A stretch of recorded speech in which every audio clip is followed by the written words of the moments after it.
False claims are circulating. Connecting cloud seeding to what is happening in Texas. The government is not controlling the weather. These were the scenes as Texas faced one of its worst natural disasters in history. In July, fatal flash floods swept away entire holiday camps and homes. There's people in it. Killing more than 100 people, including children. But while rescue efforts were still ongoing, another storm was taking place on social media. On the 4th of July weekend, you started seeing on social media far-right conspiracists immediately started muddying the water by saying things like, I wonder if this is cloud seeding. General Mike Flynn, former national security advisor to President Trump, asked simply like, someone needs to answer this. Cloud seeding is a technique to encourage the formation of rain by dispersing substances up into the air. It's a tool that's been used for decades as a way to combat droughts. But scientists have said it would be impossible for cloud seeding to produce the rain we saw in Texas.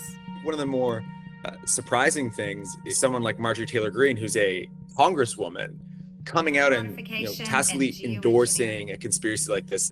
Marjorie Taylor Greene shared a photo of this man, Augustus Dorico, the CEO of Rainmaker Technology, a California-based company that had carried out a small cloud seeding operation in the region days earlier. He was forced to speak out and explain that it did not operate in the area of Texas that was affected. Threats leveled against us, most of which I think are incredible. And even published flight logs to try and combat this misinformation.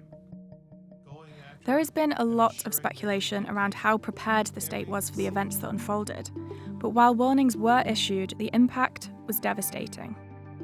So how did this happen? The main reason for what happened was the remnants of a tropical storm coming up from Mexico, dumping a huge amount of rain, 10 to 20 inches in some places, affecting most of all the hill country. It's known as Flash Flood Alley, and the river rose about 26 feet in about 45 minutes. It's something that's becoming more frequent because of the changing climate. The idea that the government or people control the weather is something that has been around for decades. As someone who's covered extremism and national security space for a long time, from all the groups and people that I follow or I keep tabs on, they've become so much more active in a way that they were never in the last 4 to 5 years. In 2021, everyone from Meta to at the time Twitter were cracking down on it and deplatforming all these groups. Now, as Trump came back into power, we saw the absolute loosening of this.